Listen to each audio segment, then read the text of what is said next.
김건희 특검 주장하는 내용이 뭔가 봤더니 김건희 여사가 계좌를 맡긴 사람이 그 계좌를 이용해서 주가 조작 시도를 했다는 겁니다.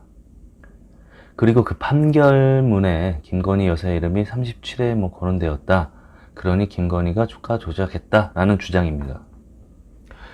오늘은 이 굵은 주장 2개 하고 주가 조작 계좌 사용과 판결문에 거론된 내용에 대해서 이름이 거론됐다 한다는 그 내용에 대해서 말씀드리겠습니다.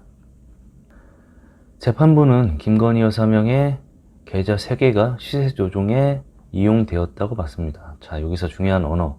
재판부는 이용됐다고 봤습니다. 라는 거죠. 이용했다와 이용됐다의 차이는 한국말이니 한국 사람들은 다 알겠죠. 중국 사람은 모를 테고. 즉, 김건희 여사가 본인 계좌를 사용해서 주가 조작을 했다고 한다면, 그렇다고 주장하려면 첫째, 주가 조작이 될 만한 금액이었는가? 부족하다면 누구와 연계해서 그 금액을 마련했는가? 둘째, 조작한 내용은 어떤 내용인가? 매수, 매도는 정상적인 거래이니 어느 시점에 어느 매수와 어느 시점에 어느 매도가 어떠한 이유로 주가 조작 거래였는가를 확인하면 되겠죠. 이런 것들이 확인되면 성공한 내용이면 주가 조작이 될 거고 실패한 내용이면 주가 조작 미수가 되겠죠. 이렇게 되겠죠. 이 중 사실로 드러난 게 있습니까? 없습니다. 문재인 정권에서 추미애가 윤석열 내치고 수사 지휘권 발동하고 이성윤이 팀 꾸리고 별거 다 하고 다 확인하고 탈탈 털어도 나온 게 없습니다. 확인된 내용은 계좌를 맡긴 적이 있었다. 계좌를 맡은 사람이 맡긴 계좌로 주가 조작을 시도했다는 겁니다. 맡긴 계좌의 전체도 아니고 일부를 가지고 했다는 것과 결론적으로 맡긴 계좌를 집계해보면 손실이 나 있다는 거죠. 전체 계좌를 봤을 때는. 그런데 그중 수익이 있었던 도이치모터스만 가지고 김건희가 주가 조작을 했다라고 주장을 하는 거죠.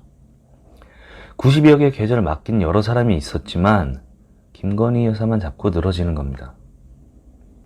계좌 위탁해 보신 분들은 알겠죠. 종목 추천을 받을 수도 있고 전임할 수도 있고 계좌 주인이 매수해라 매도해라 이렇게 주문할 수도 있는 거죠. 이런 당연한 일들이 있었다.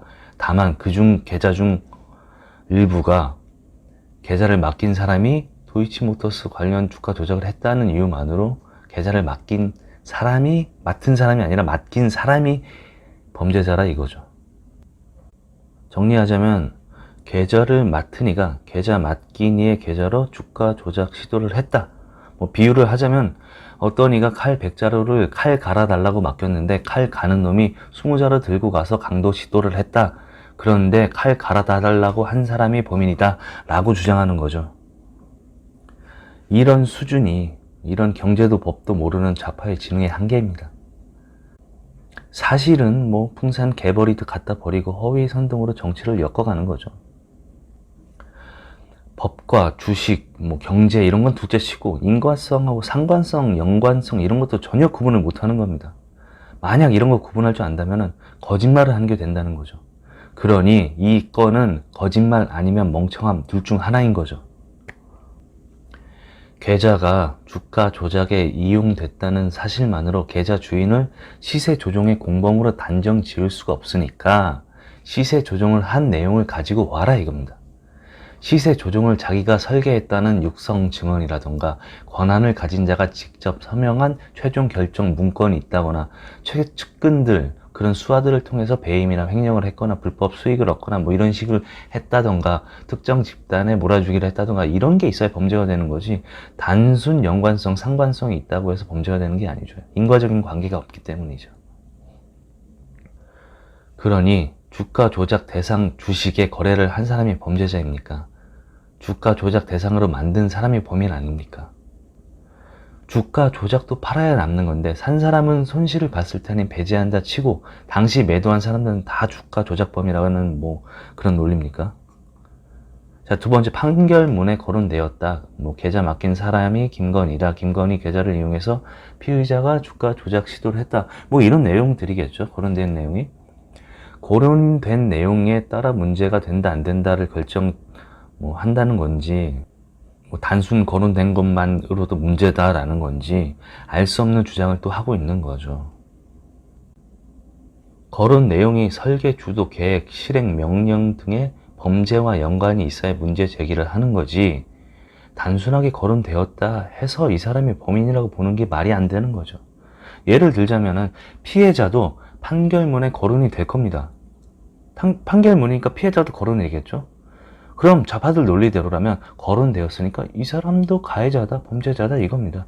이게 무슨 김대중이 북진통이라는 소리입니까? 정리하겠습니다. 첫 번째, 자기들이 주장하는 조작에 대해 자기들이 장악한 사법부에서 확인한 사실이 전혀 없습니다. 확인된 사실 없고, 수사했는데 확인된 사실 없음. 두 번째, 지금 특검 주장은 그냥 하는 겁니다. 왜? 시선 돌리기. 뭐로부터? 이재명 구속영장 청구가 될 테니 체포 동의안 가부결에 대한 부담이 있겠죠. 그런 거로부터 시선을 돌리고 문제점에 대해서 이재명으로부터 윤석열 쪽으로 돌리겠다 이거죠.